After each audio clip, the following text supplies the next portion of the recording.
누가복음 17장 26절 노아의 때에 된 것과 같이 인자의 때에도 그러하리라. 노아가 방주에 들어가던 날까지 사람들이 먹고 마시고 장가들고 시집가더니 홍수가 나서 저희를 다 멸하였으며 또 노세 때와 같으리니 사람들이 먹고 마시고 사고 팔고 심고 집을 짓더니 롯이 소돔에서 나가던 날에 하늘로서 불과 유황이 비오듯 하여 저희를 멸하였느니라. 인자의 나타나는 날에도 이러하리라.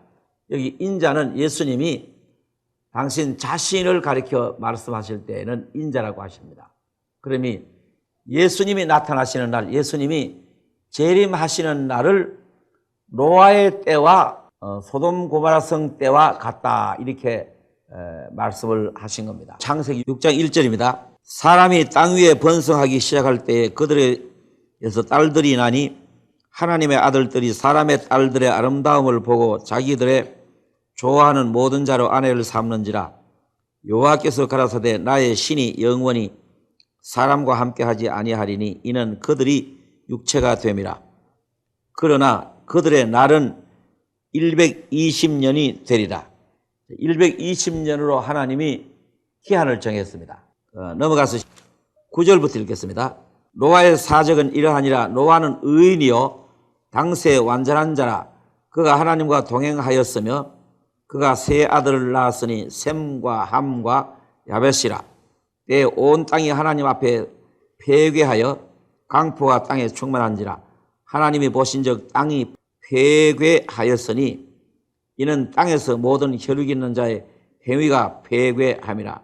악하다, 이 말입니다. 하나님이 지금 이 세상을 보시면 완전히 폐괴하다, 악하다고 보실 겁니다. 이제 이 세상에 멸망이 가까웠기 때문에 그렇습니다. 13절 보세요. 하나님이 노아에게 이르시되 모든 혈육 있는 자의 강포가 땅에 가득하므로 그 끝날이 내 앞에 이르렀으니 내가 그들을 땅과 함께 멸하리라. 너는 잣나무로 너를 위하여 방주를 짓되 그 안에 간들을 막고 역청으로 그 안팎에 칠라라. 그 방주의 제도는 이러하니 장이 300규빗, 광이 50규빗, 고가 30규빗이며 거기 창을 내되 위에서부터 한 규빗에 내고 그 문은 옆으로 내고 상중하 3층으로 할지니라. 그때는 비라는 것을 몰랐습니다. 홍수라는 걸 몰랐어요. 비도 모르고 홍수도 모르는데 비가 내리고 홍수가 나서 세상이 멸한다고 하니까 사람들이 그걸 절대로 믿을 수 없었던 겁니다. 그러나 노아는 하나님의 음성을 들었어요. 노아는 이 하나님의 음성을 들었기 때문에 하나님의 음성을 듣고 그 음성대로 방주를 만들면서 그러다가 마침내 홍수가 나서 멸했습니다. 이 6장, 7장, 8장, 9장까지 내려가면서 홍수에 대한 얘기가 길게 나타나 있습니다만은 이제 집이 물에 잠길 때가 돼가지고 배에 쫓아가서 문을 막 두드리면서 열어달라고 해도 그 문은 하나님이 닫으셨기 때문에 열리지 않게 된 것입니다. 자, 이것이 뭐냐 하면은 예수님이 이 세상에 재림하실 때에 그 노아의 때와 같다, 이렇게 말씀하시면서 그 노아의 홍수는 온 세상이 심판받은 것으로 예수님 오실 때 이 세상이 심판받는 것에 대한 그림자입니다.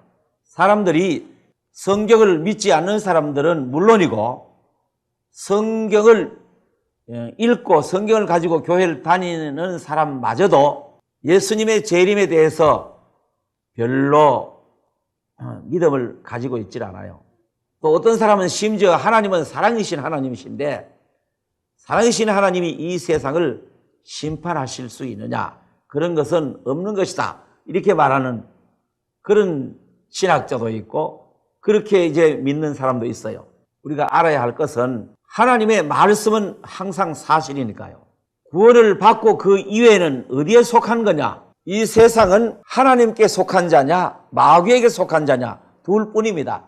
중립은 없어요. 요한 1서 3장 8절 며칠 전에 읽었는데요, 죄를 짓는 자마다 마귀에게 속했다고 했습니다. 거기에서 구원을 받아가지고 하나님의 아들이 된 나머지는 마귀에게 속해 있기 때문에 심판을 받지 않을 수 없는 것입니다. 심판이 없다든지 그런 말은 속이는 소리입니다.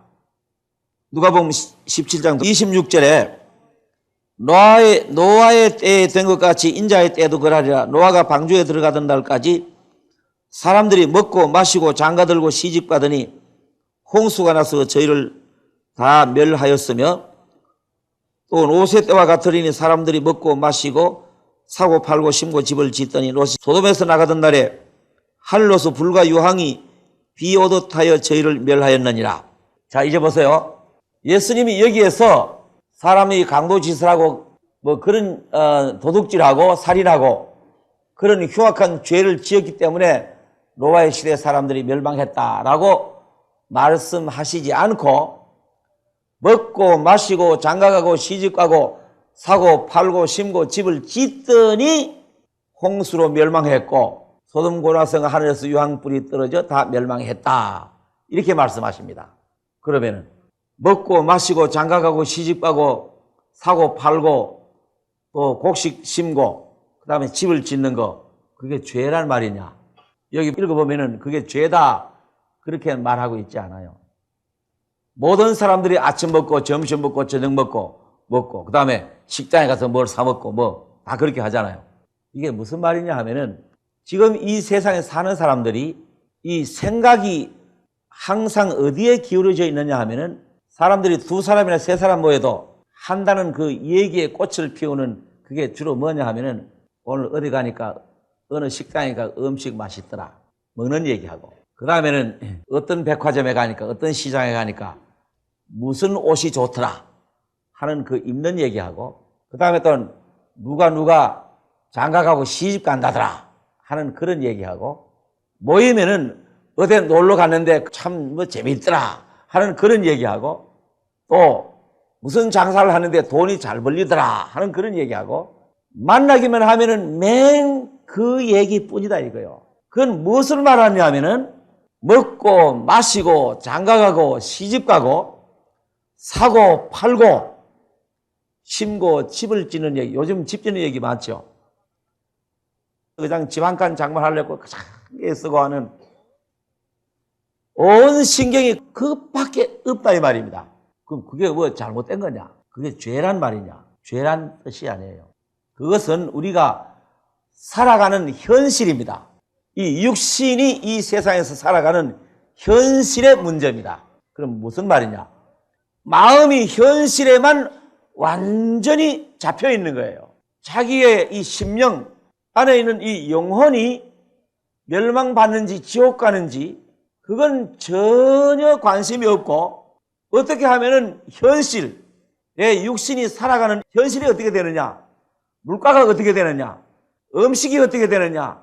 하는 이 문제에만 마음이 꽉 잡혀 있기 때문에 시간을 놓쳐버리고 영원히 구원을 못 받았다. 그 말입니다. 자, 여러분, 이 말씀 앞에 여러분 자신을 생각해 보세요. 지금까지 여러분들이 어떻게 살으셨습니까? 혹 성경 찬송을 끼고 예배당에 왔다 갔다 하지만 그건 형식이고 온통 마음이 현실에만 도취돼서 그 길로만 바람박질하고 있었지 않느냐 이 말입니다. 그렇기 때문에 그 속에 영혼이 새로운 사람으로 바꿔져야 하는데 예수님의 부활의 생명으로 이루어져야 하는데 그건 이럭저럭 살아가면은 기도 열심히 하고 예배당 열심히 다니면은 천당 가겠지 하고 그냥 막연하게 그렇게만 살아온 거예요. 그래서 기회를 놓치고 만다 이 말입니다. 소돔 고모라 성이 멸망을 했는데 소돔 고모라 성 백성은 악하고 굉장히 음란한 도시였습니다. 이 롯이라는 사람이 아브라함의 조카인데 그 성에 들어가서 살다가 그 소돔 고모라 성이 천사들이 와서 유황불을 내려가지고 소돔 고모라 성이 멸망받을 때 롯의 식구는 천사의 손에 이끌려가지고 가까스로 겨우 몸만 구원을 받았습니다. 몸만 구원을 받았어요. 그게 무슨 뜻이냐 하면은 바로 소돔 고모라 성이 멸망을 받는 그것으로 말하는 겁니다. 요 7년 기간 동안이 환란이거든요. 세상에 불타고 말이죠. 분명히 롯과 롯의 두 딸은 들림받았고 롯의 처는 소금기둥됐죠. 자, 여러분, 그러니까 어제 제가 들림받은 얘기를 했기 때문에 이제 계속 그 얘기입니다만은, 환란이 있기 직전에 롯의 가족이 나간 것은 들림받는 것의 그림자입니다. 여러분, 앞으로 이 세상은 틀림없이 심판이 오는 것입니다. 그 다음에 영이 구원은 받기는 받아도 롯의 처 같은 사람이 있어요. 신앙생활을 잘못하면은 소금기둥 되어버려요. 그건 육신이 심판받는다는 뜻입니다. 34절, 내가 너희에게 이르노니 그 밤에 두 남자가 한 자리에 누워있음에 하나는 데려감을 당하고 하나는 버려둠을 당할 것이요, 두 여자가 함께 매를 갈고 있음에 하나는 데려감을 당하고 하나는 버려둠을 당할 것이니라. 36절, 두 사람이 밭에 있음에 하나는 데려감을 당하고 하나는 버려둠을 당할 것이요. 자, 이게 왜 세 가지로 말했냐? 여기 보세요. 이 지구가 있습니다. 태양이 여기 있으면은, 태양이 이쪽에 있으면은, 태양이 빛을 주는 그 편은 낮이니까 두 사람이 밭에 있음에 일하는, 반대쪽은 밤이니까 두 남자가 한 자리에 누워 있음에, 그 다음에 아침과 저녁은 두 여인이 매를 갈고 있음에, 이 성경은 밀을 갈아가지고 빵 쪄먹는 그 풍속을 썼으니까, 그러니까 이것은 똑같은 것입니다. 그러니까 세 가지를 얘기한 거예요. 온 지구상에 갑자기 한꺼번에 일어나는 문제인데, 한 사람씩은 데려가 버린다. 한 사람씩은 데려가져 버리고 없어져 버립니다. 그 데려간다는 말이 휴거, 들림받는다, 그 말이에요. 하나는 데려감을 당하고 하나는 버려진다. 이 버려진 사람은 이 세상의 환란 속으로 다 들어가게 됩니다. 이 세상 환란 속으로 들어가게 돼요. 그리고 이만한 손에 표를 받게 돼요. 심판받고 다음에 나중에 또 지옥을 가게 됩니다. 이 시간 여러분 양심에 한번 대답을 해 보십시오. 나는 버려질 사람일까? 나는 데려가질 사람일까? 만일 주님이 오늘 밤에 오신다면은 나는 데려갈 사람일까? 나는 버려질 사람일까? 이러한 문제가 인류의 역사 앞에 자꾸만 다가오고 있어요. 사람들은 성경을 모르고 또 안 믿기 때문에 이런 문제는 아무것도 모르고, 어느 날 갑자기 이런 문제가 탁 눈앞에 오는 건데 이걸 전혀 모르고 그냥 희희낙낙하고 먹고 마시고 장가가고 시집가고, 그냥 장가가고 시집간다는 그 자체가 죄 아니고 먹고 마시는 게 죄 아니라요. 먹고 마시고 장가가고 시집가고 사고 팔고 하더라도 여러분 영혼 속에 데려감을 받을 수 있는 준비가 있어야 된다, 그 말입니다. 얼마나 중요한 얘기입니까? 어느 날 온 지구상에 임하는 날입니다. 예레미야서 8장 20절입니다. 추수할 때가 지나고 여름이 다하였으나 우리는 구원을 얻지 못한다 하는도다. 이상한 말이죠. 읽어도 무슨 말인지 잘 모르실 겁니다. 추수하고 여름하고 구원하고 무슨 관계가 있길래 추수할 때가 지나고 여름이 다하였으나. 이제 이 성경은 보리나 밀을 추수하는 풍속으로 썼기 때문에 여기서 추수는 여름을 말하는 것입니다. 밀보리 추수는 여름이니까 추수할 때가 지났다는 말은 여름이 지나가 버렸다, 그 말입니다. 그런데 우리는 구원을 못 얻었구나 하는 사람입니다. 어느 날 요 버려진 사람이 말하기를 추수할 때가 지나고 여름이 지나가 버렸는데 우리는 그만 땅이 꺼지도록 한숨을 쉬고 가슴을 치고 통곡을 하면서 하는 말입니다. 추수 때가 지나고 여름이 지나갔는데, 그런데 우리는 구원을 못 얻었구나. 세상에 이렇게 원통할 수가 있느냐. 천지가 무너져 내리는 것 같고 앞이 캄해지는 그 엄청난 문제 앞에 서게 될 것입니다.